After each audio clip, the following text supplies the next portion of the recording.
Good morning. First of all, I want to say I was really pleased with the attendance in the program that we had last Friday at Drake University on the teacher and administrator leadership. This morning, Lieutenant Governor and I are announcing a new statewide conference to be held to prevent bullying in Iowa. We believe we can and we must do more to stand up against bullying. A most recent Iowa youth survey of students in 3 different grades, half of them said they have reported being bullied in some way. Most youngsters witness the bullying of their peers sooner or later. That's why we will hold the Governor's Bullying Prevention Summit on Tuesday, November 27th in Des Moines. At the summit, we will hear from state and national experts about how to combat bullying both online and offline. Registration will be open to the public starting in September, so please consider attending. More details on the registration and the schedule will be available in the coming weeks, and we will keep the public informed. Dr. Paul Glausman, Superintendent of the Sioux City Schools, the summit's morning keynote speaker, will talk about how schools alone can't prevent bullying, that it takes the entire community. Our luncheon speaker at the summit is Rosalind Wiseman, whose book became the basis for the movie Mean Girls. Iowans have a well-deserved reputation for being good neighbors. Let's leverage that tradition to put an end to bullying, because all children deserve to feel safe at school. Now, I want to turn the podium over to Lieutenant Governor Kim Reynolds.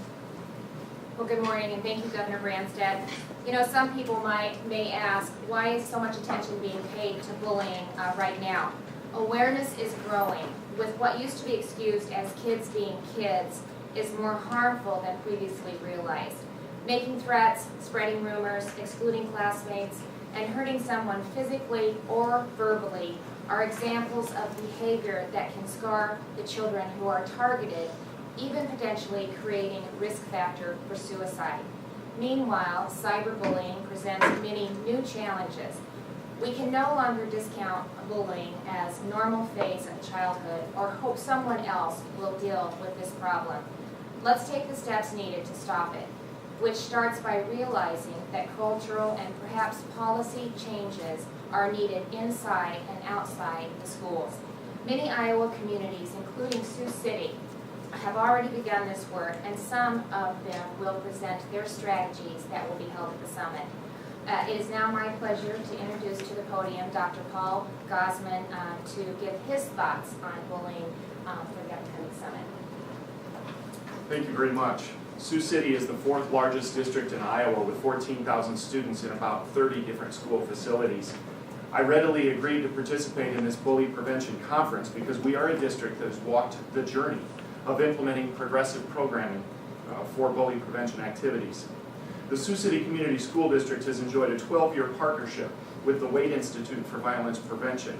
The Wade Institute was created by the founder of Gateway Computers, Ted Wade, who with other members of his family are graduates of our fine schools.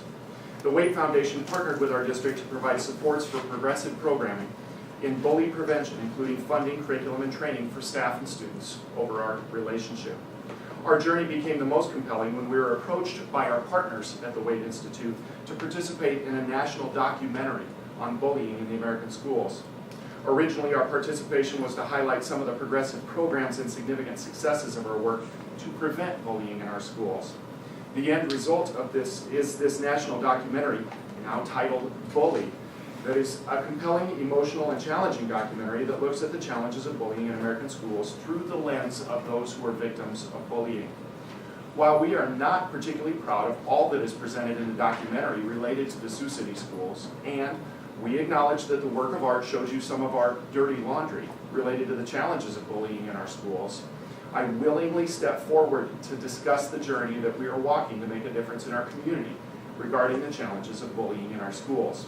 I'm proud of the Sioux City Community School District School Board for having the courage to engage in the national discourse on the most important topic of this day. Students must absolutely feel safe to have a chance to be successful in school, and at times, we as an entire culture fail our students on this basic need and right. We continue to believe in the importance of community dialogue on the challenges of bullying in the American society. Our participation in this documentary has created some of the most rich and meaningful discussion in our community about what the entirety of the community can and should do to assist and support schools in our efforts to prevent bullying. That is our perspective, that bullying is best defeated by prevention and with the entire community. We have regularly said that the Sioux City Community School District is not unique because we have bullying in our schools, but we want to become unique by becoming a school district that has helped to make a difference in this nation. We must all recognize that the challenge of bullying is pervasive in our entire society. It's bigger than a single person, staff member, school building, or school district. It is a part of our culture, and our culture must change. I look forward to my participation in this event because I regret that any student in any district has a less than positive experience as a part of their education. We are committed to creating meaningful change for our future. Thank you. Superintendent Glausman, thank you very much.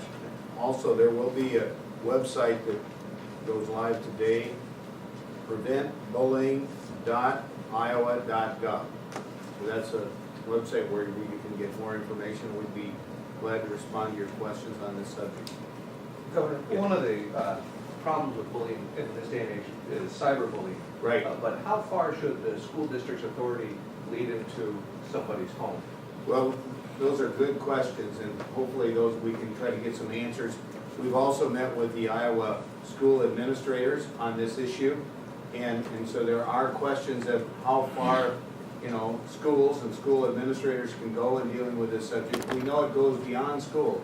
Today, with all the technology that's available and all the activity that goes on cell phones and iPads and all of that information, all of that technology, we need to try to find an effective way to deal with it.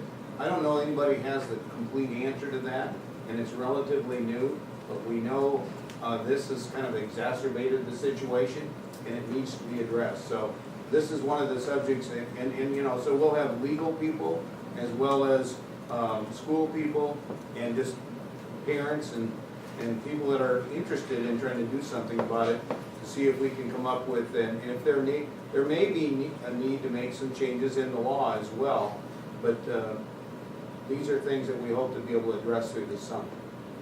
I don't know if there's anybody else who would like to add.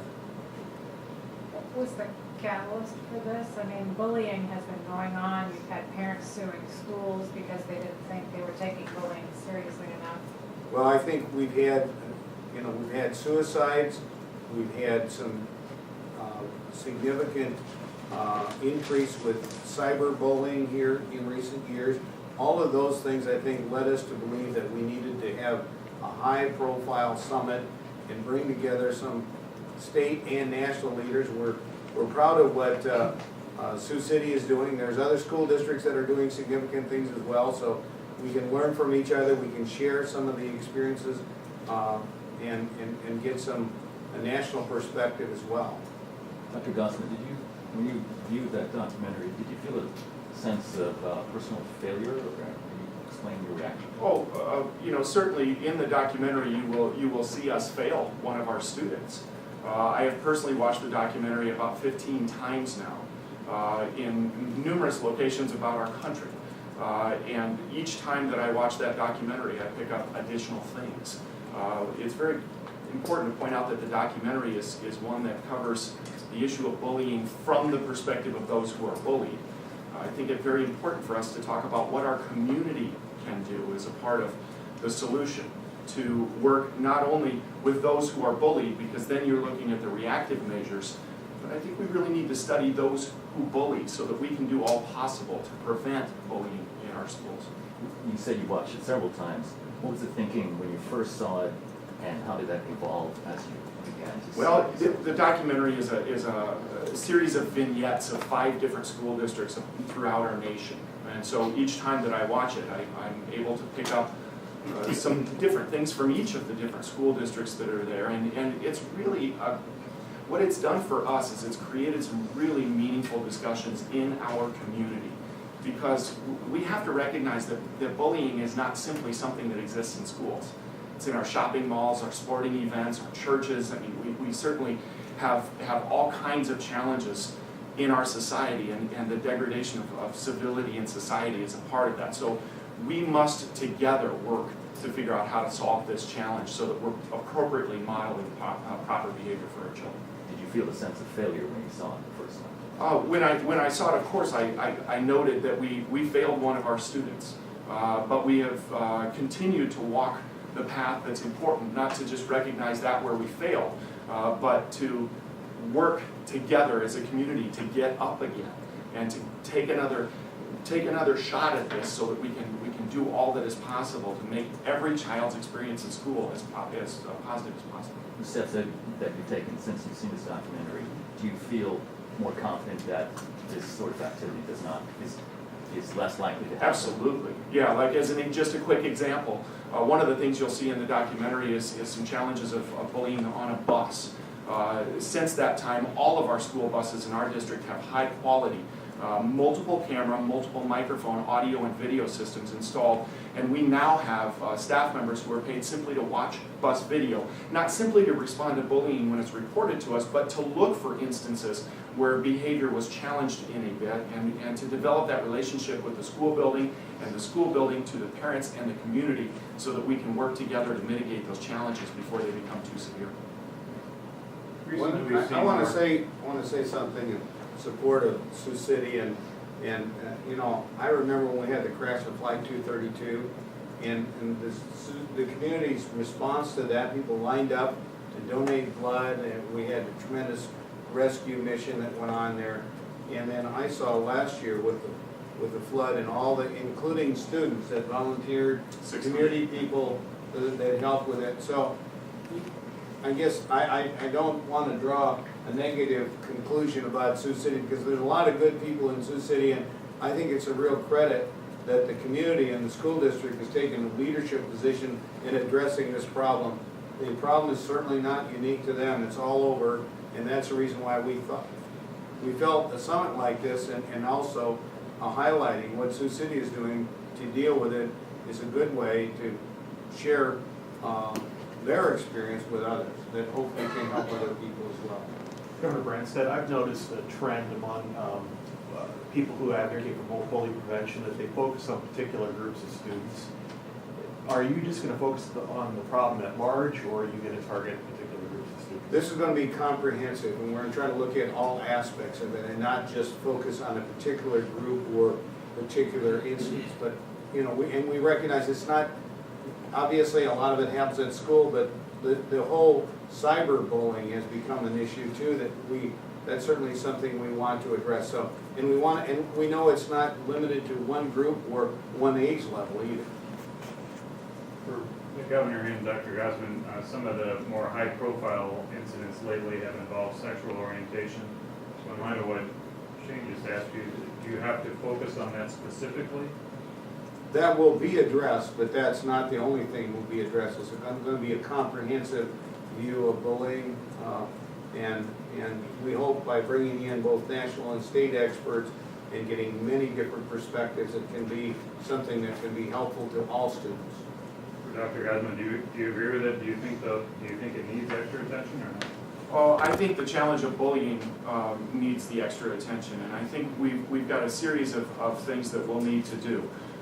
Certainly, we want to work with our students who we identify as more likely to bully on respect for all of those around them. We want to work on developing that sense of resiliency within all of our students, that sense of pride in who you are. And so it's a component of a comprehensive strategy, as the governor has said, for making a difference in this arena. You know, part of it is my mother, and I had a lot of great teachers that taught me that everyone deserves to be treated with respect and dignity. And that's part of what we want to do, is get that message across that everyone, regardless of who they are or how different they might be or whatever, needs to be treated with respect and dignity. Governor, I have a separate question for you. Wondering if you could tell us more about the situation with Director Courtney K. Decker and splitting her time between Des Moines and Davenport, and also wondering if other directors do this as well.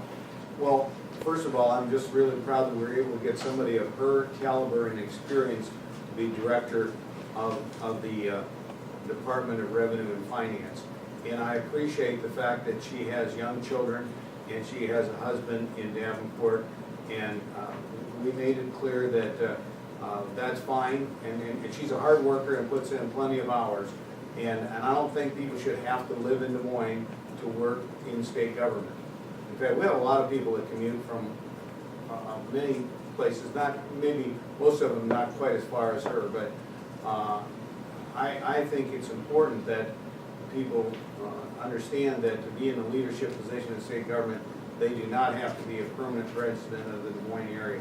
And I think she's doing a great job. And Lieutenant Governor and I were over there and visited the department and seeing a lot of the changes they've made. They're really trying to modernize the department, become more and more of a paperless system.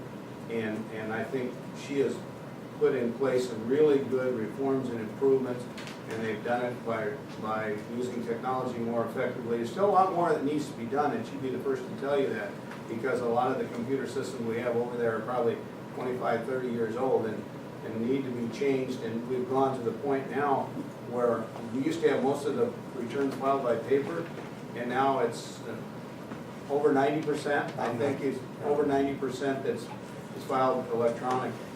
And on that note, do you think that she should get the full amount reimbursed her if she's not in fact living in Des Moines, solely in Des Moines? Well, she comes from a very successful job with a very well-respected law firm. I think Lane Waterman Law Firm that she came from is the oldest law firm west of the Mississippi River and one of the finest law firms in our state.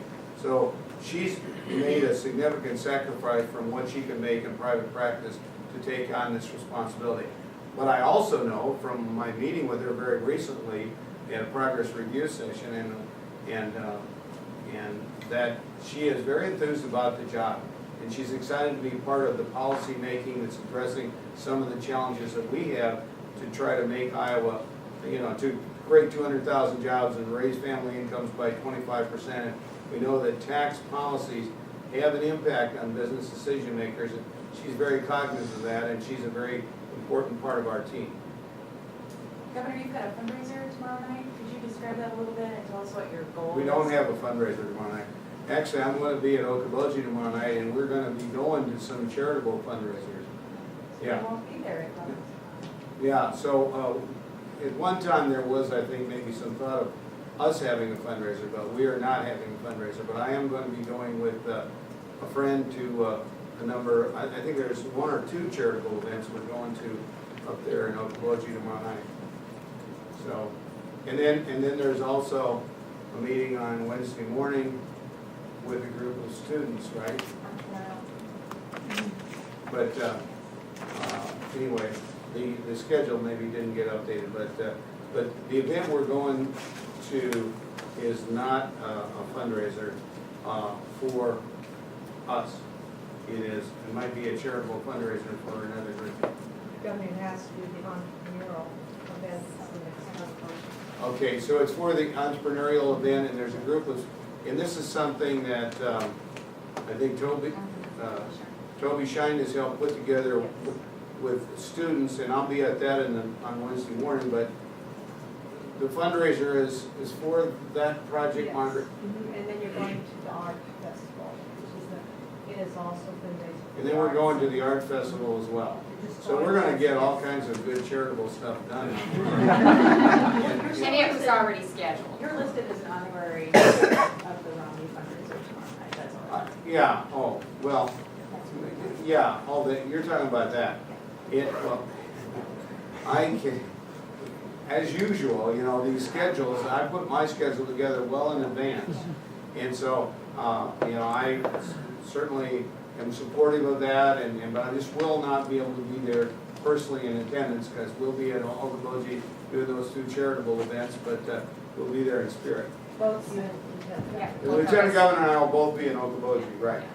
So Will there what- be a full court press at that event to convince Governor Romney that his position on wind isn't the right one for Iowa, or is that already done? Well, I'm hopeful that, you know, first of all, with regard to the wind situation, I can understand why they've been very critical of the Obama administration for the way they wasted money on the stimulus, and a lot of that money went to places like Solyndra and was not a good use of taxpayers' money. However, the wind tax credit is something that started way before Obama ever became president. Senator Grassley was one of the leaders in it. I've been a strong supporter of it from the beginning, and we'd like to, I and Senator Grassley and many others would like to be able to talk personally with Governor Romney about the benefit of at least maintaining that for a period of time. We don't think that needs to be permanent, but we do think getting that industry launched has been good, and I talked to Steve King about that just yesterday. And the cost of generating electricity by wind has gone down dramatically from what it was when we started this. Back in Iowa was a leader, and I signed legislation in 1983 on the renewable electric energy. In fact, 24 states have copied what we did, plus, the renewable fuel standard, which has been very successful, and the federal tax credit has also been helpful.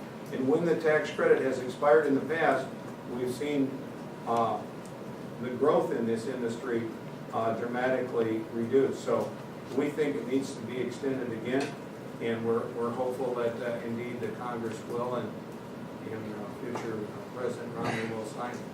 You would seem to have some pretty good connections if you wanted to talk to Governor Romney.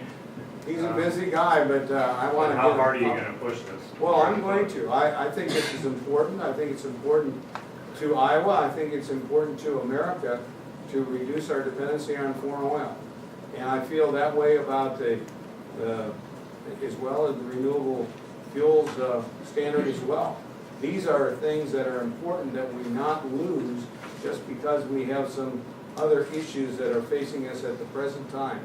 We've been working hard over the last several decades to try to reduce our dependency on foreign oil and have more domestic production, and that includes renewable energy, and Iowa is a leader in that. We're a leader in ethanol, we're a leader in biodiesel, we're a leader in wind energy, and we want to maintain the momentum that's behind that and not lose that just because of the drought or some of the other issues that we have in the short term. Do livestock farmers, though, have a point in asking for that to be suspended because of the high cost of grain to feed their livestock? Well, let me explain something.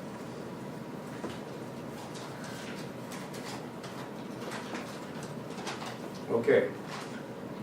This is the 2010-2011 crop yield. Total corn acreage was 88.2 million acres. Corn ethanol, the gross amount was 32.6. But DDGs, of course, come out of that, and that is great livestock feed. So that's 9.4. And then DDG also for soybean acre correction, that's another 8.7 from that. So the net amount of corn ethanol acres is only 14.5 out of 88.2. That's 16% of the net corn acres used for ethanol. You know what's happened since we reached this, we hit this drought? Ethanol production's reduced 12%. So it's down to about 2%, or 4%, I don't know. It's a small percentage. And the truth is, and this is what a lot of the folks on the East Coast and West Coast that don't know anything about food production, the corn that we raise is not sweet corn. It is not human consumption. It goes to livestock, it goes to many other purposes. But the truth of the matter is, they've been sold a bill of goods and saying that And if you suspend all ethanol production, the impact on price of corn is very small. It is more the drought and all these other factors that have gotten into that. So we just gotta get the facts out and not let people be bamboozled by misinformation, by people that don't have any knowledge of where food comes from and how it's produced and the impact this has had. Now, everybody's in this together. I can tell you that the ethanol industry is losing money. We've seen ethanol plants close already. We've seen production reduced. We know livestock producers are running into challenges, and we've seen liquidation of some of the sow herds and whatever. We also know international demand has dropped because of the high price. But also, farmers are very resilient and make adjustments and changes, and we'll get through this. Plus, we were just in South America. It's winter down there. Now, they'll gear up, and they'll, just as we did when they had the drought down there in the last couple of years, and we increased our production to offset that. And they'll hopefully be able to increase their production to offset our loss. So we're really partners in working together on this. And I just think we need to do a better job of informing and educating people so they don't panic over something like this drought situation and do something stupid like reducing our production of alternative fuels that have made a difference in reducing our dependency on foreign oil. And we are moving in the right direction finally, but we have a long ways to go to really become energy self-sufficient in this country, and we can. If we don't forget what got us where we are. Governor, the chairman of your party has announced a campaign or a position to defeat Justice Wiggins for retention in the upcoming election. Is that something you support, and are you concerned that a campaign like that might affect the other three justices who are also going to be on the ballot that you just appointed? Well, my position has always been, as it was in the 2010 election, that this retention of judges is a decision to be made by the voters, and that I should not try to influence people's decision, that they ought to look at each individual justice based on their record and determine whether or not they as an individual voter think they should be retained. That's the position I took in 2010. That's the position I continue to take. I just think the voters, and I have a lot of respect for Iowa voters and their ability to intelligently review and determine who should be retained and who shouldn't. I would point out in the last election, the district court judges were all retained. There were 3 members of the Supreme Court that weren't. But that's at cross purposes with your party. Well, first of all, everybody has the right of free speech and whatever, but I think it's still up to the individual voter to make that decision. And I'm not going to try to influence the decision that's made by voters on the issue of retention. It's under our Constitution. It's a right given to the voters. And I think the voters ought to make a thoughtful and intelligent decision on the issue of retention for each and every judge. Governor, on the vice presidential search, not to suggest that you have the inside information, but could you just speculate for us who you think might be like the top 3 right now? Well, Top 3. There we go. She didn't get for top 1. Well, it's very difficult to speculate in a situation like that. I would say, I've always been partial to governors because I think the executive experience that you have as governor, and I think this is something, Romney has experience both in business and as a governor, and he also helped rescue the Olympics, the Winter Olympics that were in trouble in Salt Lake City. And I'm sure that I have confidence that he's somebody that he feels is ready to be president and somebody that has the kind of executive experience that we need. But there's several governors, and there's others that aren't governor too that I think could be very strong potential vice presidential candidates. But I don't think it would be good to start naming names because I may leave somebody out, and I don't want to offend anybody. Final question. Quickly, Governor, do you think it was appropriate for A.J. Spiker to use his political position to call for the ouster of Supreme Court Justice David Wiggins? Well, he didn't consult with me, and I guess my feeling is he has the right, as every citizen has the right to express their opinion on these issues. Great. It is a voter decision, and it should be up to the voters to decide, and I have confidence in Iowa voters in making their decision. Thanks, everybody. Thank you.